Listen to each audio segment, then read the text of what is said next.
Yo, yo, how is it going? My name is Kahvan. This is SOFA SENSEI'S on the akhi&saltfish digital network.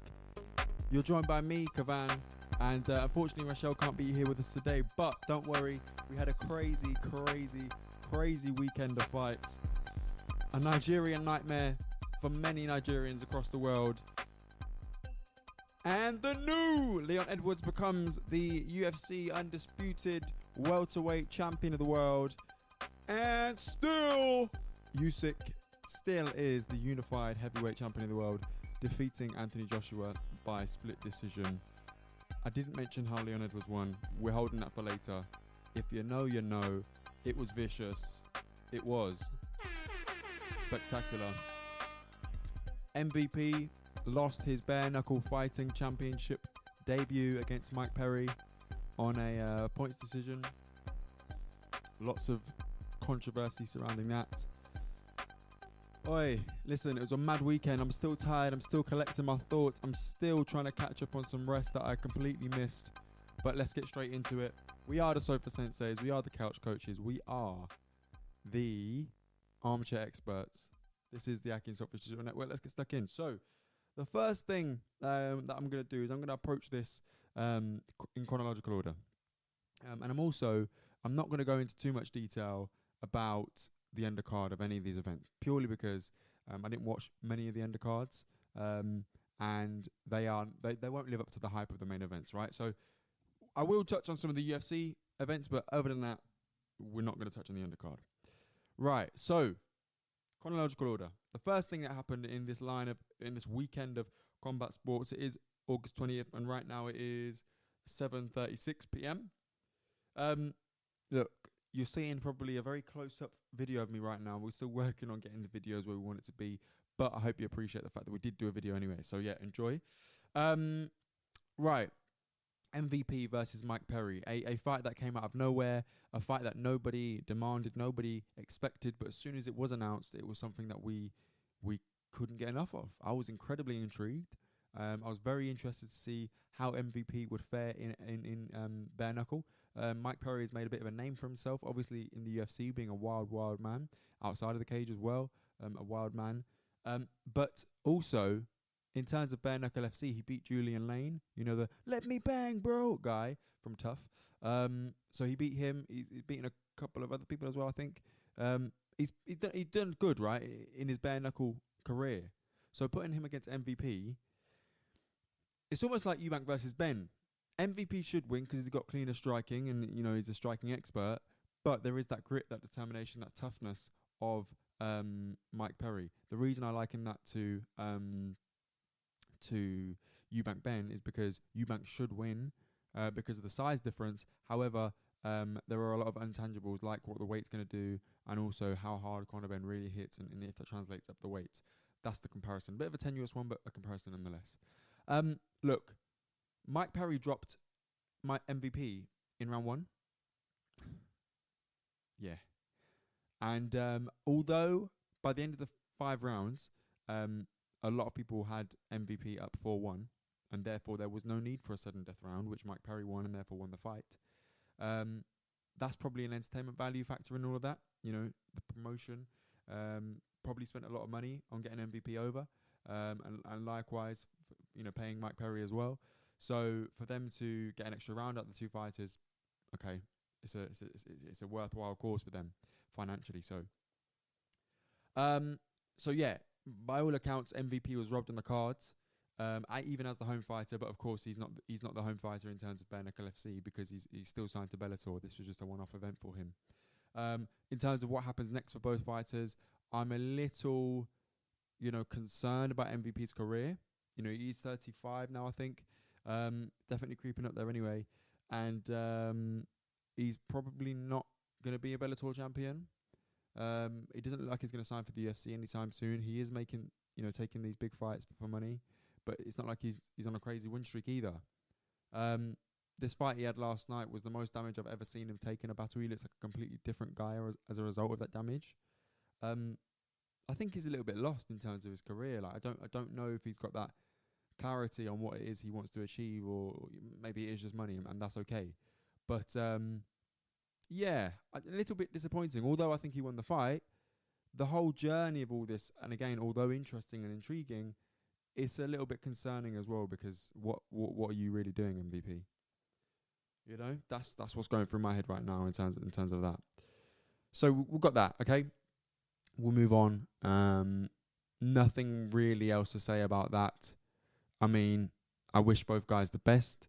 Maybe a rematch could happen in Bellator. That'd be interesting. To see MVP in a skill set that more supports him and his skill set and his repertoire. But that being said, Mike Perry in MMA isn't a pushover either. So you don't want to lose twice to a guy in two different sports. That's incredibly embarrassing. We'll talk about losing twice to a guy later on in the show, but yeah, lots to ponder on for MVP. I think I'm not entirely sure where he goes from here. He's lost twice in his hometown now. Yeah, interesting. Anyway, we'll move on. Obviously, after that, in terms of chronological order, it was the big show, right? It was the. Let me do that sound again.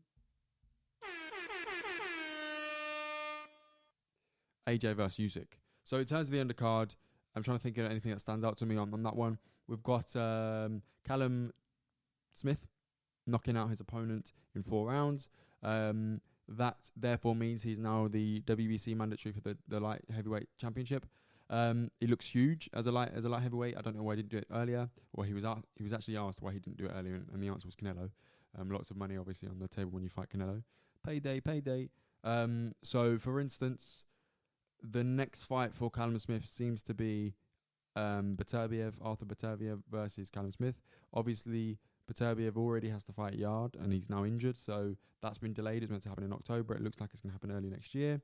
So it's going to be waiting a little bit of time. The domestic scene at 175 is amazing, so there's plenty of domestic fights and domestic rivalries to be ignited there. I don't know if it's just me, and maybe it's just not on my radar, but he doesn't strike me as a name in terms of the domestic scene. He's obviously probably the most successful one in the domestic scene because he's a former world champion. I think former unified world champion at 168. So, there is that.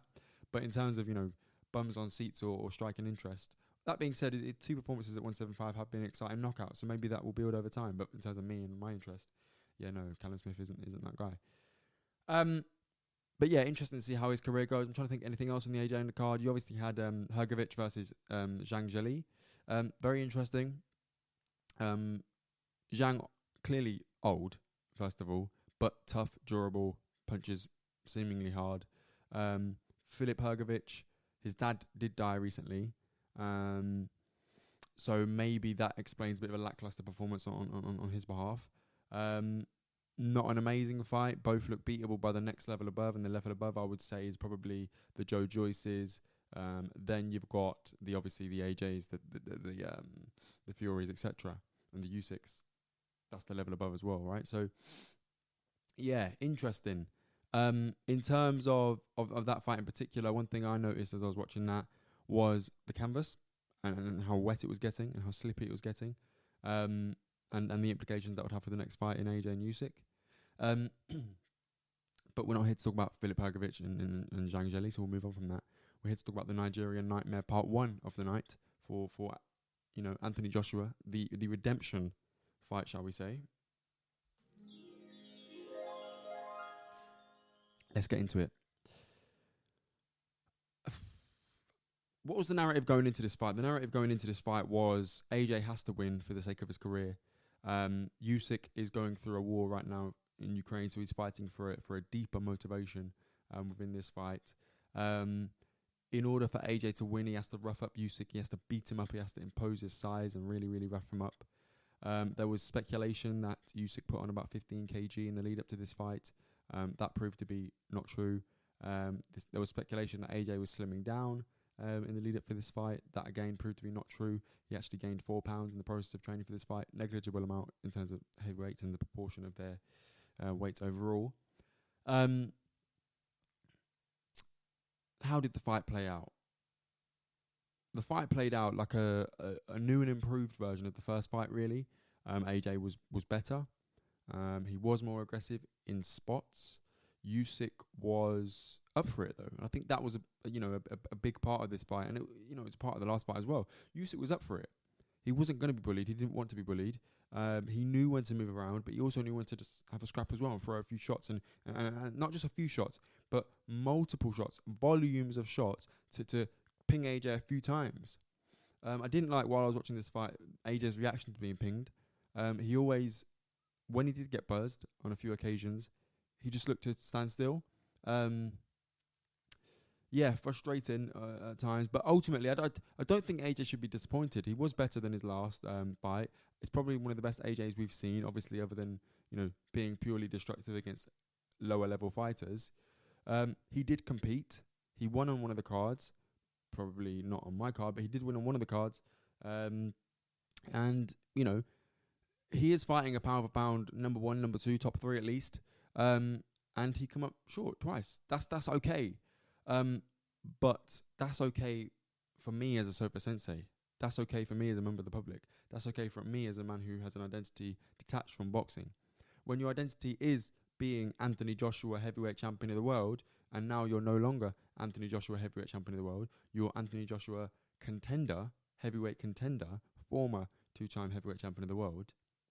What does that do to your psyche? What does that do to your ego? What does that do to your perception of self, particularly when you've just invested a hell of a lot of time, money and effort into a camp? Look, the cracks were showing anyway. We knew he was under a lot of pressure from the Loughborough incident with the students, from the multiple interviews with IFL, the contradictory messages that he was giving off.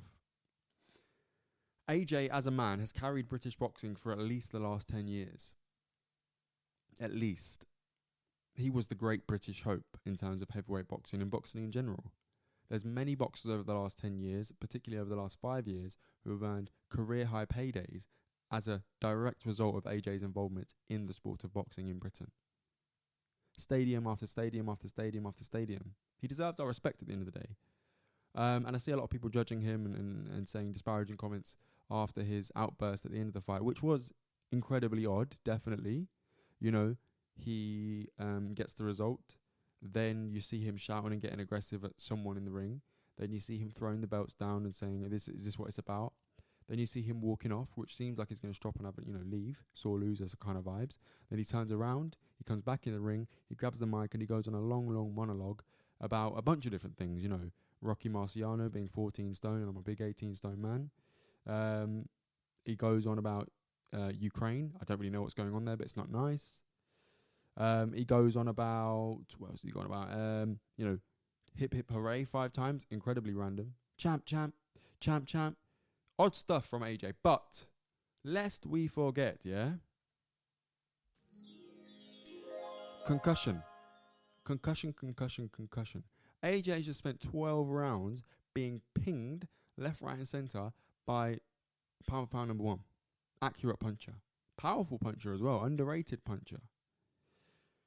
AJ's chin looked good, by the way. I thought his chin looked really good, actually. But, your brain don't survive that sort of damage and not live to tell the tale sort of thing, right? So all those weird outbursts that people are criticising, they're a result of being hit in your head.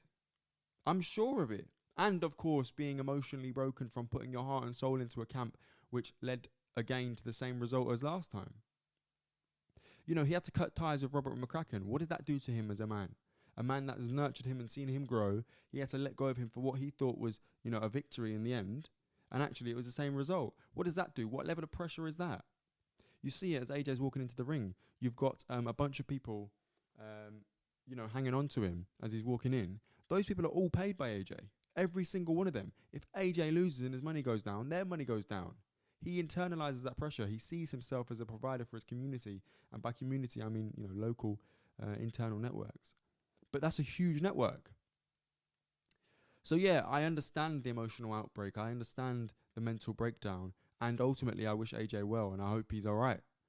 He's done a lot in his career. He'd be absolutely fine in terms of... look at me, I'm tired. I've got CTE, mate, I'm tired. He'd be absolutely fine if he retired financially. I don't know if he'd be satisfied as a man, though, and as a boxer, as a competitor, as a sportsman, if he was to retire today. There's so many big fights out there for him. He says he wants to be active. Dylan White wants to fight in November. AJ wants to fight in November. Eddie Hearn wants them to fight in December. I don't see any reason why that fight isn't the next fight for them both. I think it's a definite winnable fight for AJ. And if Dylan White wins, he's back on the world stage. If he loses, he gets paid handsomely. Who gives a shit? Can AJ become a heavyweight champion of the world again? I don't think it matters. I don't think it matters. I mean, he's 32 years old. Chances are we hopefully see the undisputed fight next year between Usyk and Fury. Fury or Usyk wins that. Might be a rematch, might be a trilogy. Who knows? Who gives a shit again?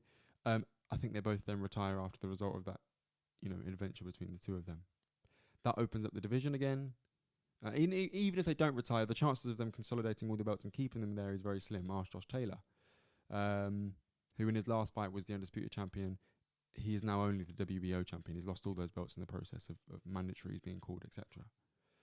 So, do you know what I mean? Like, there's a lot that goes into the future of the heavyweight division. So AJ could feasibly become a heavyweight champion of the world again. Might not be a pretty route, though. Talking of becoming a heavyweight champion of the world again, Deontay Wilder announced his return to the ring October 15th. We had about a 50-50 split on the SOFA Sensei's Instagram page. And by the way, if you do want to follow the SOFA Sensei's on Instagram, we are at SOFA Sensei's. On Twitter, we are at akhi&saltfish. This is, of course, the Akhi and Saltfish Digital Network. And you can get in touch with us at akhi&saltfish@gmail.com. And please do send us your questions and leave us a 5-star review. Subscribe to the YouTube channel. It really does help us out. So Wilder's coming back against Helenius, and I think it's a winnable fight for Wilder, but it is definitely a risk as well, because Helenius is on a really good run at the moment. Beat Kawanaki back-to-back, a prospect from Poland, I think. So if Wilder loses that, it's game over. He's retiring. That's fair. If he wins, though, you've now got the winner of Luis Ortiz versus Andy Ruiz, whoever that is. You've also got the AJ fight, and I think that's a really, really interesting fight. Probably wouldn't advise AJ to take it personally, because I think it's a fight AJ will probably lose and take damage in the process as well. And I think we're starting to see cracks in AJ, and being punched in the head when you've got emotional cracks forming just isn't a good combination generally, particularly by punching that hard in Wilder. So I mean, what can I say? AJ, people were being harsh on him. I got a few messages saying that was embarrassing. He let himself down. He got beat by the better man. I don't see the problem with that. I do not see the problem with him losing to the better man. Usyk is that good. It's not about how bad AJ is. Let's flip the conversation and say how good Usyk is. That's what this fight's about. Even when he was hurt, he didn't even look hurt, but he was definitely hurt in the process. Some of the body shots definitely hurt him, but he didn't look it in his face. That's why Usyk is so good. He knows when to move. What's that? Is there a song something like, you got to know when to hold him, know when to fold him, whatever. That's a country song, I think. But Usyk knows when to hold. He knows when to press. He knows when to create space. He knows when to close the space off. He's that good. AJ has been boxing since 18. Usyk has had a stupid amount of amateur fights. He's just too good. For now, anyway. And he is getting older. So at some point, all that experience is going to take its toll on his body. Right, so that's Usyk, AJ out the way, and obviously AJ's outburst was what it was. Again, I think as a network, we wish AJ the best, because he is a man where I'm concerned. There are some incredible memes, by the way. Yeah, and maybe we'll share some on the SOFA Sensei story, so make sure you follow us again. But overall, our concern is with AJ, I think. Although Rochelle wouldn't agree with me. I think he's a little bit more harsh on AJ and his performance, shall we say. And maybe he can come back and talk to us about it. It'll be fun. What else happened then? So then you got the UFC. So it's worth setting the scene as well. Just to give you an idea of how big of a star AJ is. I was at a party yesterday, a friend's party, and during the whole undercard, pretty much everyone's in the garden doing what they're doing, whatever. As AJ is walking in now, we're seeing the whole party migrate into the living room where the fight was on. Shout out to Dom, by the way, for buying the pay-per-view. Really appreciate that, because at $26.95, that's no easy feat. But that's how big of a star AJ is. We're talking 3-4 generations in the room watching this fight go down. you know, a lot of people not necessarily technically invested in boxing, but they're invested in the sports star, the man, the icon that is Anthony Joshua. So I don't say that as a AJ fanboy. I say that as a observation. So we owe a lot to him as British boxing fans, and ultimately, I think we've still got a few more years left in AJ, just not as a champion. And I think people need to accept that as much as AJ needs to accept that. It's okay if he's not a champion. Look at Derek Chisora, for instance, a well-beloved British fighter, but 12 losses on his record. So, you know, it is what it is. Right, moving on. UFC 278. So I was out at this party until about 2 a.m. in the morning. So I got home, fell asleep, and just woke up naturally at about 5:20. So I just caught the end of the Luke Rockhold versus Paulo Costa fight, which I will talk about because it was a back and forth war. If I'm honest, I completely resigned Luke Rockhold to getting knocked out in round 1 and 2. Did not expect it to go to the distance whatsoever. Didn't think Luke Rockhold would even be competitive. Didn't think it would be interesting. I just thought it would be the end of Luke Rockhold. You know, he's shown himself to be a little bit chinny in his last few fights. He was going against the UFC in the lead up to this fight. I thought his head was in the wrong place. I thought he was distracted, and I thought he'd be drained by the time the fight came around. I was wrong. He was definitely tired in the fight. He was tired after the first round. I think that has more to do with Salt Lake City being at altitude rather than any of the stuff I mentioned previously. I do think Luke Rockhold, he's now retired apparently. It was a great way to go out for him. Again, from my perspective, looking at the things that I look at for these fights, I think he took more damage than I would like him to have taken. That being said, he showed his toughness, he showed his determination, he showed his grit, and as a fan, as a viewer, it almost made you like him a little bit more. Luke Rockhold's a really difficult character to like. You can laugh at him, but to actually like him, he's a bit of a weirdo. But I don't think there's anything wrong with that. He's a fighter at the end of the day. He's not going to be completely normal. But this was a great showing for him. I think his nose was broken or injured at least in the first round. And just since then, he was just, you know, like I said, he was blowing after the first round. But since then, he just stuck it on Paulo, you know, stayed in there. You know, obviously Paulo is an aggressive, explosive fighter, but he doesn't punch as hard as he looks.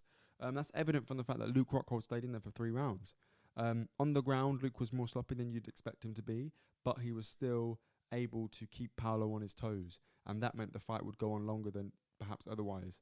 In terms of on the feet, Luke had moments and spots. Paulo was certainly the winner in those exchanges, generally speaking, but Luke's kicks are still phenomenal. They're still fast. They're still accurate. They're still, you know, explosive.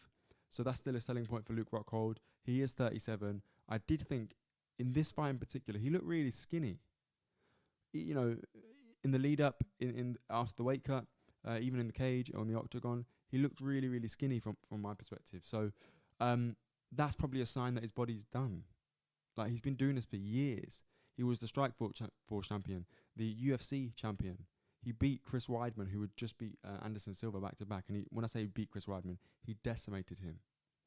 So he's had a great career. Obviously, he's on a bit of been on a bit of a skid ever since he met Left Hook Larry in Michael Bisping. But that being said, what a great career! What a great man! He seemed very bitter and troubled over the last few months in terms of the UFC and the treatment, and also, you know, life in general. So we wish him the best in terms of his well-being. But what a career! Wrap it up now. Be happy. He did acknowledge the fact that he's fucking old in his interview with Joe Rogan. So at the end of the day, every dog has its day, and Father Time is undefeated. So good luck to Luke Rockhold. Fantastic fight. Paulo Costa probably has to reevaluate his ambitions in the division. I think looking at who's above him and also who's around him in the division, I don't think he beats people like Izzy. I don't think he beats people like Pereira. I don't think he beats Whitaker or even Jared Cannonier. So that's fine. That's not a problem. But he's got a cult following now. He's quite a funny character. He can make a lot of money being just that guy. So yeah, best of luck to him. The main event. Oi, listen. The main event. Let me get a bit of water before I start talking about this main event. Yeah. Leon Edwards, a Brit, a Jamaican-born British man, fighting for the UFC undisputed welterweight championship of the world.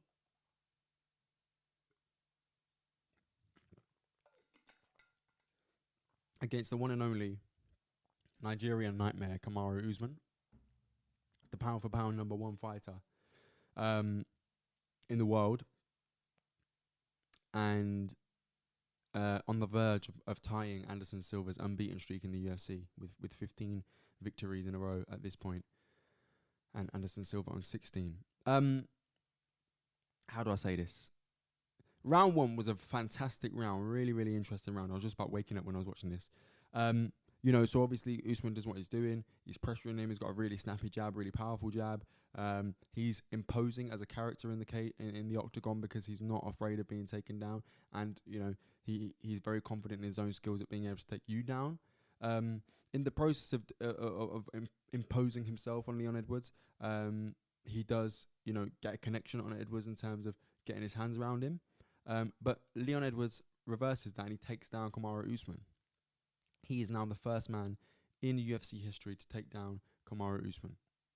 Previously, KAMARU Usman obviously had a 100% takedown record, defense record, and Leon Edwards broke that. So that in and of itself, at the end of the round, means one, because of what he did in the round, Leon Edwards won the round, but he also snatched that accolade from KAMARU Usman. Fantastic. And you could see Usman smirking at the end. And as I seen him smirk at the end, like, that's that, all right, shit, sort of smirk. Like, I can turn it on now. Maybe I was a little bit lazy in the first round. I'll turn it on now. And that's exactly what he did for the next few rounds. So round 2, Usman round. Okay, dominating, powerful, strong, volume. Leon Edwards is getting slightly tired. Again, we're talking about altitude here. He has acclimatized for the last 2 weeks, but Usman trains in Colorado, which is already an altitude high zone. So, or high altitude, yeah, whatever. Tired.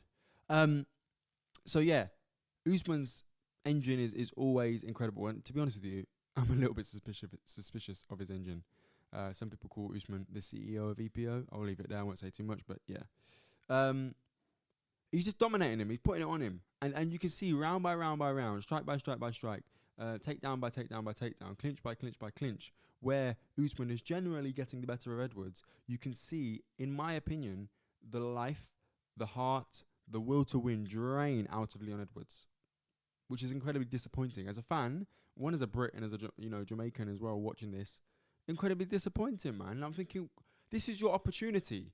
You're on a 10-fight win streak. You're going to let that go down the pan. But also, because you're not a character, no disrespect to Leon, but because you're not a character, because you're not chatting shit, because you're not, people aren't gravitating towards you, you're not going to get this chance again. They're just going to say, you had your chance and you blew it, and they're going to fuck you off. So what are you doing? And, in that same tone as well was his corner, shouting at him, come on, Leon, you can fucking do it. Shouting in his face, right? And this doesn't seem to be going through. Round 3 and 4, he's getting taken down with ease. And it's incredibly frustrating watching this. Round 5, so in between round 4 and round 5, his corner really go off on him. So shout out to his head coach. He really goes off on him. And I was even sitting there thinking, I wouldn't like someone to talk to me like that. But stop sitting there feeling fucking sorry for yourself. And he's like, I'm not. And I think Dean Thomas made a good observation in the corner. He was saying, you always know when a fighter's mentally beat when he doesn't look his cornerman in the eye. Maybe that was Daniel Cormier, one of the two. And he didn't look him in the eye. And that was quite interesting to observe as well. And again, it was just frustrating to think that he's throwing away his opportunity after being so good and being so vocal in a lot of ways for this title shot, to then throw it away, in essence, through lack of heart, lack of motivation, lack of grit, was disappointing. And you could just see the confidence in Usman oozing. The Nigerian nightmare sticking it on Leon Edwards. But then, with less than a minute to go in the 5th round, the unfucking thinkable happens.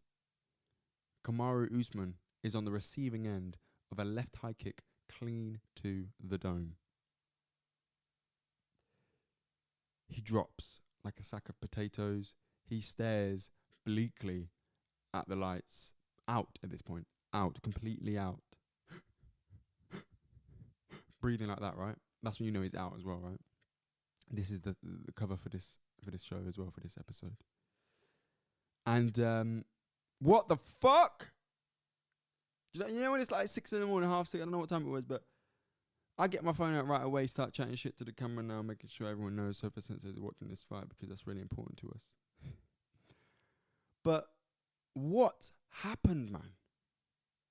Leon Edwards landed a perfect left high kick clean on Usman's tough head. And that was never in the realms of possibility for me. Never. I never thought Edwards was going to knock out Usman. I thought Usman was too tough, too hard. Never seen him rocked other than that Gilbert Burns right hand in round 1, which then Usman swiftly rectified. So I just couldn't see a circumstance whereby Leon Edwards would win in such a violent fashion. I thought if he was going to win, it was going to be by being a slightly technical, better, more proficient fighter. And that ship had sailed by about round 3-4. So I just didn't see, and the commentary said the same thing. It was basically saying he seemed satisfied with making it to the end and losing on points rather than being knocked out, which I agreed with. Then he landed his Hail Mary. No, let me not call it a Hail Mary shot, because it was calculated. He did throw a feint. He did set it up. He tried it before. It didn't work. He tried it again. It did work. He did knock out the pound for pound #1 best fighter in the UFC, the welterweight undisputed champion, KAMARU, the Nigerian nightmare, Usman. He did that. And a lot of his post-fight speech was, "Look at me now. Look at me now. You all doubted me." Poor accent, isn't it? But yeah. You all doubted me. He needs to get better at speaking, man. He was a little bit boring, I'm not going to lie. But it was great to see, despite all of that. I'm being critical, but it was great to see him win. And, if you think about who else has won the championship from Britain, I realise, because of the angle, my hands look massive. Bisping.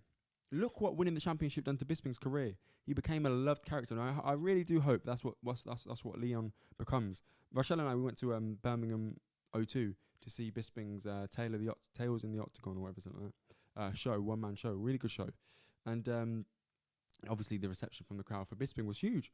But the reception for Mark Goddard, the referee, was bigger for him than it was for Leon Edwards, an active UFC fighter on the verge of a UFC title shot in his hometown. So that was quite sad to see. Like the crowd just weren't really there for him, and I think he needs to do a lot more. Or maybe he doesn't. Maybe this is proof that you can just be yourself and be your complete authentic self and still get to where you want to be by virtue of hard work. And maybe that's the angle he takes. I understand that. But in order to get in, get rich, get out, you sort of need to capture the imagination of the people. And I hope and you know what, if I'm being honest, I hope he does it authentically. But equally, I hope he just does it, mate. That might involve slapping up Jorge Masvidal, calling him out, making that a big show, punching him up, rematching Usman, which I think is an inevitability anyway. I don't think they're going to let Edwards defend against anyone else but Usman first. I think he might beat Usman as well. Earlier in the week, we shared on the SOFA SENSEI'S Instagram page a clip of Edwards hitting some pads, vicious elbows, vicious kick, speed, power, explosivity, aggression. And I had a feeling that Usman was going to have a nightmare, pun included. And I was right, obviously, but, as I was watching the fight, I thought I was completely wrong. And the reason being, watching Usman beat Woodley was really interesting because Woodley was just that little bit too old and that little bit too distracted. Do you know what I mean? And Usman was creeping up. He is 35 years old, so he's, his body's already breaking down as well. Broke his hand in his last fight, has destroyed knees, doesn't run, barely works his legs, which makes you question his cardio. What else was I going to say? He is in the next Black Panther movie. He just got a chain with the NFT of him knocking out Jorge Masvidal. Again, believe in his own gas, believe in his own hype. That's fine. Confidence is definitely necessary in this sport. Ask Anthony Joshua. Perhaps not the most confident of people, and we're seeing what that leads to at this level. But with Usman, I still thought he had the fundamental skills, technique, and will to win that Woodley just sort of lost towards the end of his career. I'm not questioning any of that with Usman. He got caught with a shot that was fantastically timed, fantastically set up, and fantastically executed. That's fine. But what does that do to the man who was previously never barely even rocked to now being completely out of it? And by the way, when he did come back round, he was not in the room. What does that do to the man in his next fight against the same guy? The first guy to take you down, the first guy to knock you out. What does that do to your mind? Also, physically and neurologically, where are you at? Can you take a shot again? Sometimes once the chin is cracked, it's cracked for good. Sometimes it's not. Ask Luke Rockhold. So, you know, it was a fantastic evening of these amazing fights with amazing outcomes and you know, in a lot of ways, unexpected outcomes. I think I expected AJ to lose. I didn't expect him to have the outburst that he did. That was completely, you know, unexpected. I expected MVP to win, and in a lot of people's eyes he did. I didn't expect him to get dropped in the first round, and I didn't expect him to look the way he did at the end. I wanted Leon Edwards to win, and I had a weird feeling he would, but I didn't genuinely believe he would. And I think at some points in the fight, I don't know if he believed he would. And maybe I'm wrong, but he did in the end. And that makes him the second British UFC champion ever, but also the first one from Britain to train for the camp in Britain. So fantastic moment as well. In terms of anything else adjacent to the fight world, let's see. Make sure my ID is not on show. Let's see what else is going on, right? So, Tony Ferguson is announced to be fighting Li Jingliang September 10th at 170, which is amazing. So that means now Tony's allowed to put some weight on, and we can see what he looks like. So when he won tough, and when Tony Ferguson won the Ultimate Fighter, he stopped all of his opponents by some way, shape or form, and he was at 170. And I think, you know, recently, like Luke Rockhold, Tony Ferguson's been looking very skinny, and I hope those extra 15 pounds allow him to execute fights the way that he wants to, and preserve his chin for a little bit longer as well, which, you know, obviously was notorious for being tough and then cracked by Michael Chandler. Usman's face staring at the lights is haunting. Back to boxing. Usyk is a road warrior. If we go back over his last few fights, he's beaten Anthony Joshua in Saudi. He's beaten Anthony Joshua in the UK. He has beaten Derek Chisora in the UK. Beaten Tony Bellew in the UK. Beaten Murat Gassiev in Russia. Beaten Marius Bradis in Latvia. Beaten Marco Huck in Germany. Beaten Michael Hunter in America. And beaten Krzysztof Glowacki in Poland. That's everyone's hometown or home country other than AJ in Saudi. And that's his last run of fights.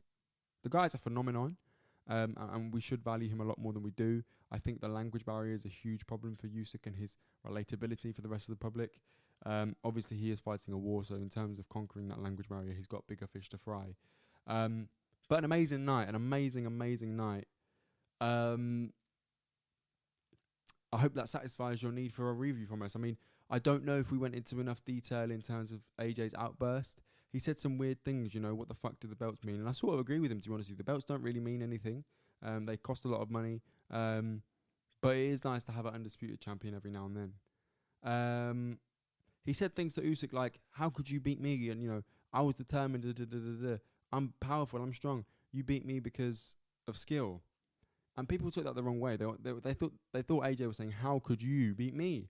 But he's actually saying, in a compliment, you beat me because of your skill, despite me being the superior athlete, which I suppose is a backhanded compliment at best, but AJ meant well. And again, he was concussed, I'd imagine. It's interesting, though, seeing people turn on AJ. I don't really like that. Britain's a fickle place and boxing is a fickle sport. People turn on him very quickly. What can you say? He's less than 1% of the population in terms of what he's achieved, but also in terms of the mentality you have to get in there and do what they do. So we're not always going to understand them, and I think that's acceptable. He cried at the post-fight press conference. Again, that's a big concern of mine. AJ previously in his last 2 losses hasn't really showed too much emotion, and then to cry at this one, it epitomises the level of pressure that he's under. So I just hope he's okay in dealing with that. I suppose it humanises him a little bit. But yeah, he's clearly under pressure. Fury, we didn't mention Fury, but Fury did a few posts about coming out of retirement. I could beat both Dosses in the same day. Shut up. Bro, shut up, yeah? Every time he talks, it's boring, man. Like, bro, you always come back and chat the most shit. I'm retired, I'm not retired. After Derek Chisora 2 million, I'm retired, now he's a Dosser. bro, just do what you got to do and shut your mouth. Like, you could have just stayed quiet between April and now and said you want to fight Usyk. That's the normal path, right? Then you said you want 500 million to come out of retirement. Then you said you'll fight AJ if it's only free for everyone. You're like, shut up, man. Really annoying. But what a fantastic fight him and Usyk would be. We'll get into that nearer the time if it does ever get announced. Talking to Fury, chatting shit. Tommy Fury came out talking nonsense about, Jake Paul, let's get this fight on. Bro, please conduct your fights and conduct your business in private. Because as, what's that guy's name? Stephen A. Smith. As Stephen A. Smith said, I'm here to tell you right now, we don't care. Yeah? 2 fumbles you've made in terms of that fight. So just do it privately and let us know when the fight's on and we'll watch it. Because we will watch it. It's going to be a fascinating fight if it ever happens. But until then, shut the fuck up. Please. Respectfully. And I think that's it, you know. We've done what we had to do today. I've been Kahvan. This has been the SOFA Senseis. It's been a Nigerian nightmare for KAMARU Usman and Anthony Joshua. Even MVP has had a nightmare this weekend. Lots of questions about where they all go next. I think we see the rematch between Leon Edwards. I think we see the rematch between Leon Edwards and KAMARU Usman. I think we see MVP and Mike Perry in the octagon or the Bellator cage. And I think we see AJ Dylan White rematch. So trio of rematches in multiple sports, multiple organisations. Exciting times ahead, possibly by the end of the year. The next big fight is September 10th with the UFC card. I can't remember what it is. Obviously got that Tony Ferguson fight we mentioned and a few other exciting fights. I think Zhang Weili's on there, I think. I'll have to look into it. But we'll catch you then. And of course, if anything else happens in the fight world, you can count on us. The couch coaches, the armchair experts, and most importantly, the SOFA Senseis. I've been Kahvan. This is the akhi&saltfish digital network. If you're interested in any of our content, we have this show. We also have Before Our Friends Die, and our latest episode is on house renovations. And we also have Cool, Fine, Done, Wicked on the fantastic Before Our Friends Die theme song, and we break that down.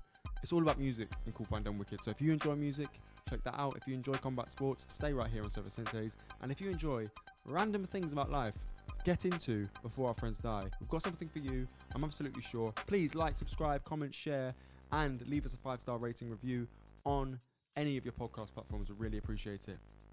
That's it. Take care. Have a great evening, and good night.